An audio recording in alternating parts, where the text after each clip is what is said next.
जी, अस्सलाम वालेकुम। मेरा नाम डॉक्टर हमज़ा अली तैयब है। आज मैं आपसे बात करूँगा सिम्पटम्स ऑफ कैटरेक्ट के बारे में। तो जैसे आपको पता होगा बेसिकली जो मरीज़ होते हैं वो 2 तरह के जो होते हैं वो सिम्पटम्स उनको फ़ेस करने पड़ते हैं। एक उनकी क्वांटिटी ऑफ विज़न होती है और एक उनकी क्वालिटी ऑफ विज़न होती है। तो जो क्वांटिटी ऑफ विज़न होती है वो यही है कि जैसे लोग कहते हैं हमें अब धुंधला नज़र आने लग गया है, हमें दूर दिखाई चीज़ नज़र नहीं आती, वो होती है क्वांटिटी ऑफ विज़न। और दूसरी होती है क्वालिटी ऑफ विज़न। उसमें ज़्यादातर लोगों का ना विज़न की क्वांटिटी तो नहीं कम होती, इतनी ब्लरिंग तो नहीं होती, लेकिन उनका कंट्रास्ट सारा ख़राब हो जाता है। कंट्रास्ट से मुराद जैसे उनको जो है वो नाइट टाइम ड्राइविंग में मसला हो जाता है, उनको जनरली फाइन डिटेल्स अप्रिशिएट करने में मसला होता है। और ये ज़्यादातर वही लोग होते हैं जिनका पढ़ाई लिखाई का काम ज़्यादा होता है, उनके अंदर क्वालिटी विज़न ख़राब हो जाती है। अब मरीज़ हमसे यही पूछते हैं कि हमें कब ऑपरेशन कराना चाहिए। तो बेसिकली ये सारा डिपेंड करता है कि पेशेंट का प्रोफेशन क्या है। अगर वो कोई खेती बाड़ी करने वाला बंदा है तो उसकी जब नज़र काफ़ी कम हो जाएगी, क्वांटिटी विज़न बहुत ज़्यादा कम हो जाए, तब वो ऑपरेशन करा सकता है। और जो पढ़ाई लिखाई वाले लोग काम करते हैं जिनमें फ़ाइन विज़न चाहिए होता है, जैसे आईटी वाले हैं, कोई टीचर है, इस तरह, तो उनके अंदर जो है वो हम उनको ये रिकमेंड करते हैं कि आप अर्ली ऑपरेट करा लें। आपका कॉन्ट्रास्ट सेंसिटिविटी, जो आपकी एप्रिसिएशन है, जो वर्ड्स की एप्रिसिएशन है, वो बहुत बेहतर हो जाएगी।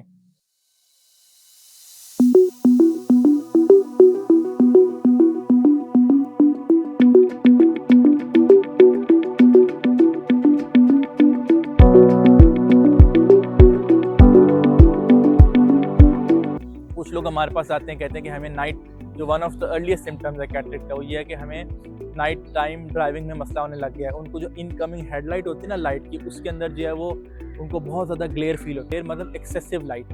तो एक्सेसिव लाइट भी एक सिम्टम होता है अर्ली कैटरेक्ट का। वो नाइट टाइम ड्राइविंग कर नहीं सकते, उनको फोबिया हो जाता है, वो कहते हैं हम रात को नहीं ड्राइव कर सकते। ऐसे मरीजों को भी हम फिर रिकमेंड करते हैं जिनका रात को, लेट्स सपोज किसी की जॉब है, कोई काम करता है रात को जाके, नाइट टाइम ड्यूटी आवर्स हैं, हम उनको फिर ये रिकमेंड करते हैं कि आप जो है वो कैटरेक्ट फिर ऑपरेट करवा लें। आपकी नाइट टाइम ड्राइविंग बहुत ईजी हो जाएगी, आपका वो फोबिया भी ओवरकम हो जाएगा और आप ज़्यादा इंजॉय भी करेंगे अपनी क्वालिटी ऑफ लाइफ को।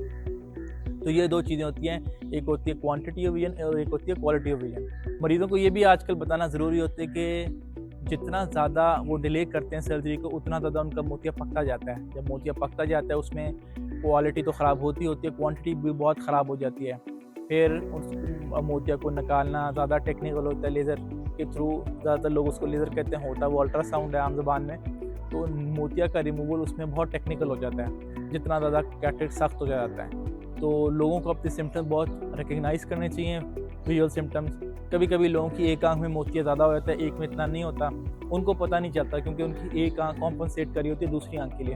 तो उसमें ये होता है कि हम उनको यही कहते हैं, आप इंटरमिटेंटली बीच में अपनी एक आंख बंद करके चीज़ें देखें और फिर दूसरी आंख बंद करके चीज़ें देखें। इससे ये होता है कि उनको ये पता चल जाता है कि एक आंख के नज़र में बड़ा फ़र्क पड़ गया, एक में कम पड़ गया। तो इस तरह भी कभी कभी उनका मोतिया बहुत ज़्यादा पक जाता है। आजकल ज़्यादा ट्रेंड है क्योंकि लोगों की एक्सपेक्टेशंस हैं हर चीज़ से वो बहुत बढ़ गई हैं। तो जब भी उनका थोड़ी सी भी विजुअल एक्विटी, विजन ड्रॉप होती है, उनका कंट्रास्ट ख़राब होता है, तो वो हमारे पास आ जाते हैं ऑपरेशन कराने के लिए। और वो यही चाहते हैं कि हमारी जो कंट्रास्ट सेंसिटिविटी है, जो हमारी क्वालिटी विजन है, वो मद्देनज़र बेहतर हो जाए।